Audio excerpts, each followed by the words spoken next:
कर्जत मावळ लोकसभा मतदारसंघात शुक्रवारी पहिला उमेदवारी अर्ज दाखल झाला। कर्जत येथील रहिवासी असलेले कार्यकर्ते यशवंत विठ्ठल पवार यांनी क्रांतिकारी जय हिंद सेना या पक्षाच्या वतीने आपला उमेदवारी अर्ज पिंपरी चिंचवड प्राधिकरण येथील निवडणूक निर्णय अधिकारी यांच्याकडे सादर केला। मावळ लोकसभा मतदारसंघात मे 13 रोजी मतदान होणार आहे, त्यासाठी नामांकन अर्ज भरण्यास सुरुवात झाली आहे।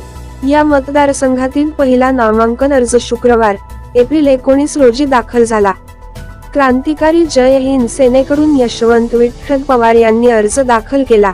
यशवंत पवार यांनी लोकसभा निवडणूक लढवण्यासाठी दाखल केलेल्या नामांकन अर्जासोबत प्रतिज्ञापत्र सादर केले आहे।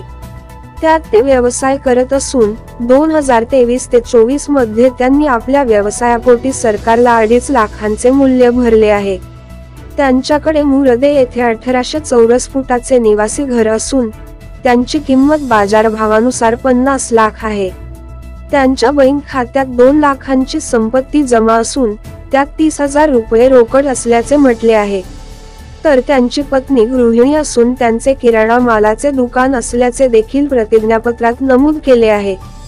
तसेच त्यांच्याकडे किंवा त्यांच्या पत्नीकडे कोणतेही वाहन नाही, त्यांच्या पत्नीचे बँक खाते देखील नाही, तसेच त्यांच्यावर कोणताही गुन्हा दाखल नसून ते 2 मोबाईल नंबर वापरत असल्याचे स्पष्ट केले।